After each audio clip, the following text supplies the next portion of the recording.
Olá, pessoal, sejam muito bem-vindos a mais um vídeo aqui no canal.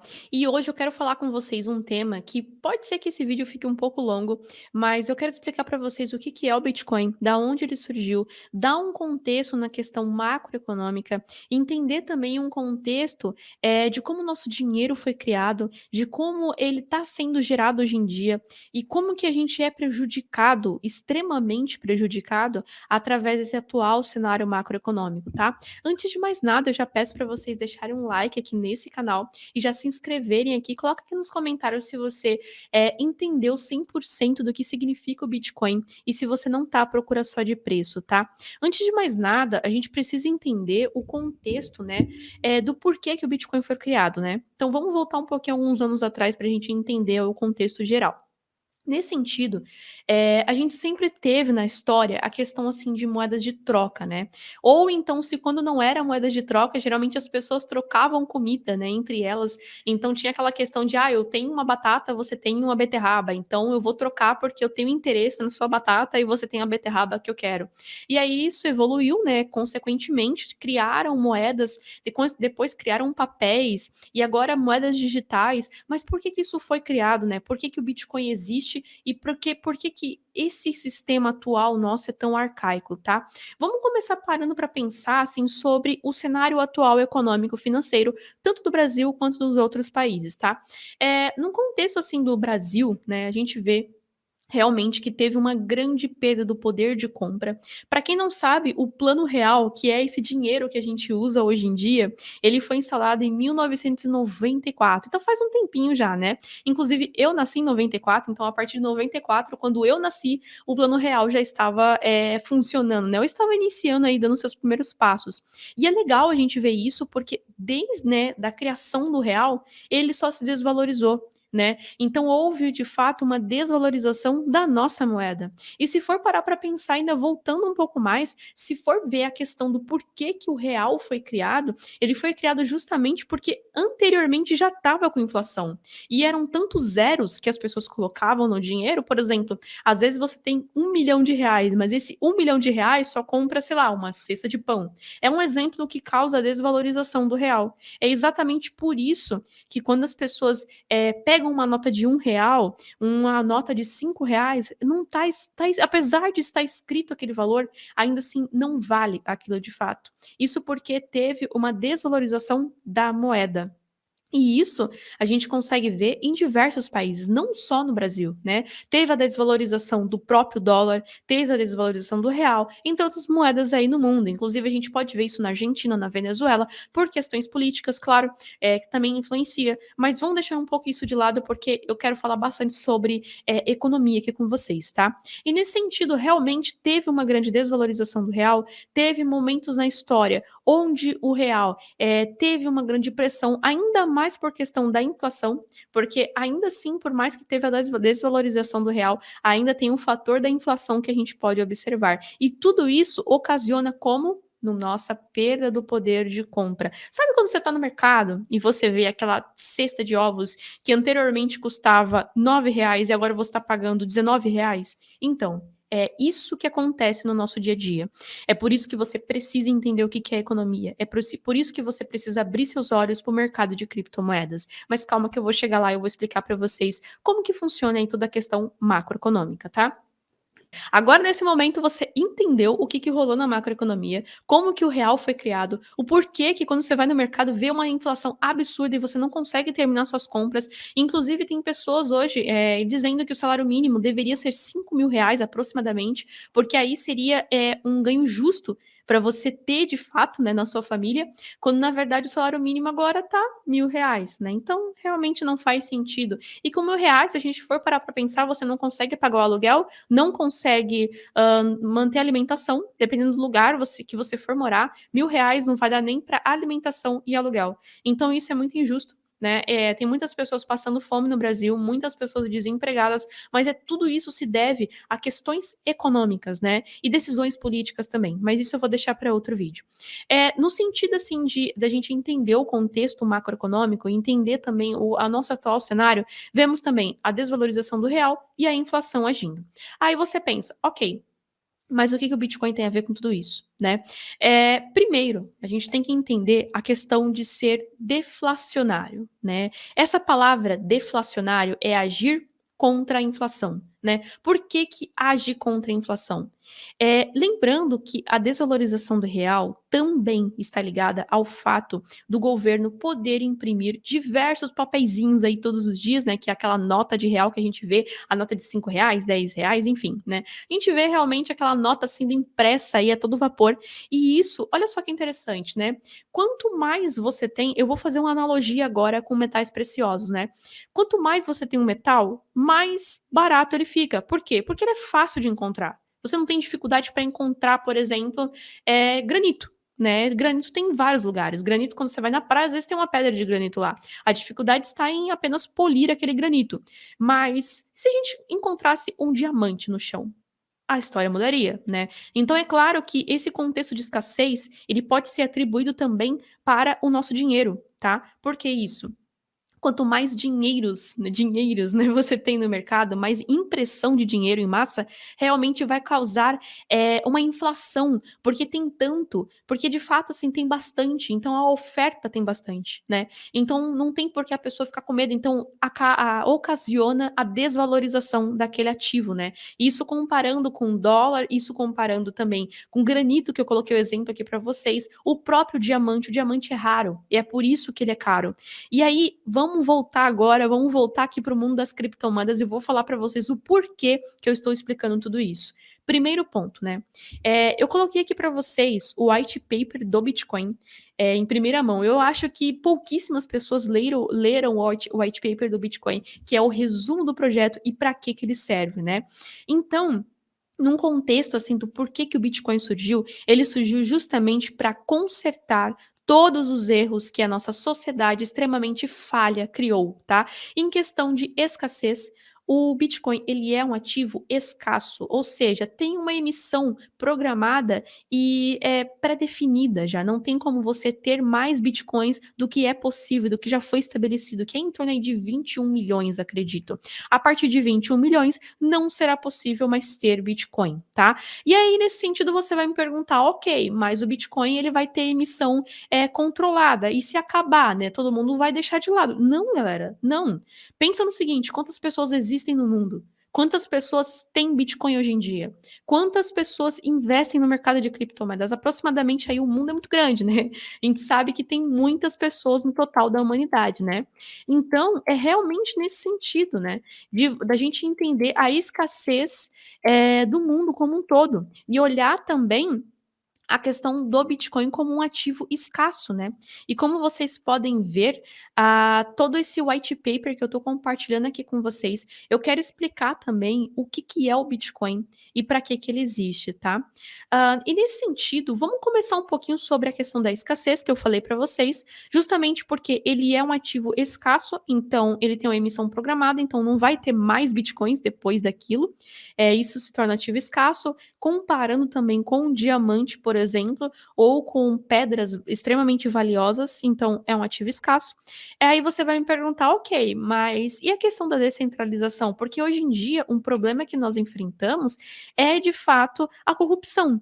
E eu não estou fazendo corrupção aqui no Brasil, galera, corrupção mundial, né? Você confiaria, eu vou dar um exemplo para vocês. Vocês confiariam 100% no seu vizinho de entregar todo o seu capital, colocar assim, ó, vizinho, seguinte questão, eu vou dar minha casa no seu nome, eu vou viajar por 5 anos e você me promete que você vai cuidar dela bem.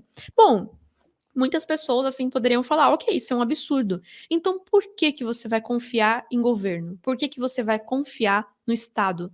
Por que que você vai confiar no seu vizinho, né? É muito dessa questão. Então eu acho até engraçado porque a galera vive brigando por ideologias políticas, né? Vou falar um pouquinho aqui depois, mas elas vivem brigando assim por X, por Y, e quando na verdade a resposta tá no seu autocontrole em você ter as rédeas da sua vida, de você ter as rédeas da sua economia, da sua própria economia, de você gerir a sua economia. Não que outros façam isso, não. Você tem que ser dono do seu barco. né? Você tem que ser capitão do seu navio, é muito diferente. Então, parando para pensar nesse sentido de descentralização, o Bitcoin ele é justamente isso, um ativo descentralizado que não tem controle do governo, não tem controle de Estado, não tem controle de nada. Aí, provavelmente, né, você vai me perguntar: "Ok, mas como que isso acontece na prática, né? Porque se não tem ninguém controlando, então provavelmente ele deve ser um ativo muito ruim". Na verdade, não. Aí entra também no conceito da blockchain. A blockchain, ela é uma tecnologia que foi criada justamente para você conseguir auditar as informações sem manipulação. Ou seja, se você vê a blockchain hoje do Bitcoin, você não consegue apagar dados, porque invalida outros blocos e ele vai falar: ó, peraí, isso daqui que você está fazendo não faz sentido. Ele vai invalidar. Então, é mais ou menos nessa lógica que a gente pode seguir, né, a opinião do Bitcoin, tá? Em questão de descentralização, vocês provavelmente já entenderam por que que ele é um ativo descentralizado, já entenderam por que que ele é um ativo escasso. Agora vamos entender o propósito do Bitcoin, né? Se ele veio para consertar todo o mundo, né, por assim dizer, realmente tem coisas que precisam ser consertadas em questão de meio de pagamento, né? Porque se o nosso dinheiro é o problema, então a gente precisa de um meio de pagamento seguro. E é exatamente para isso que o Bitcoin serve. Olha só, no próprio white paper, que é o resumo do projeto, está escrito aqui, ó, Bitcoin, a peer-to-peer electronic cash system. Isso significa um meio de pagamento eletrônico e seguro, novamente mostrando a funcionalidade do Bitcoin em questão de meios de pagamento. E aí, o Bitcoin, ele serve como meio de pagamento legal, onde você consegue utilizar ele para fazer pagamentos mesmo, né?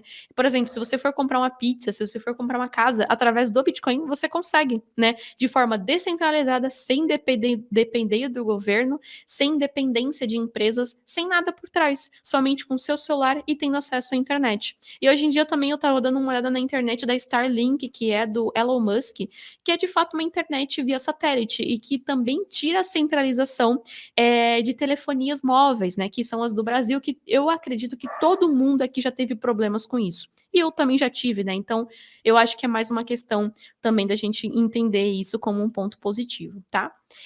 Agora, no sentido de introdução aqui, tá mostrando aqui como funciona toda a blockchain do Bitcoin. Eu sugiro vocês darem uma olhada nisso daqui, tá? Porque é muito surreal de legal. Eu já li isso daqui tudo, né, há um tempo atrás. Então eu falo com precisão que o Bitcoin ele é um ativo muito interessante para se investir para um longo prazo, porque o retorno dele no longo prazo vai ser diferente. E aí temos também, né, toda essa questão que eu estou mostrando para vocês aqui agora, do white paper do Bitcoin. Realmente, assim, são pontos que a gente sempre precisa observar, porque provavelmente, assim, muitas pessoas entram no ativo em questão, assim, de investimento, pensando assim: "Ah, que ele vai se valorizar a vida inteira, constantemente", né, quando na verdade o Bitcoin a gente sabe que ele é cíclico, então é claro, né, que ele vai ter seus movimentos de correções e momentos de valorizações também. E aí voltando aqui, né, que o Bitcoin ele é de fato um meio de pagamento, né, mas que muitas pessoas utilizam também como forma de investimento. Então o primeiro uso do Bitcoin não seria para investimento, e sim para uma forma de pagamento digital. Então exatamente assim, entendermos esse conceito para depois levar o Bitcoin como um conceito de também investimento, tá?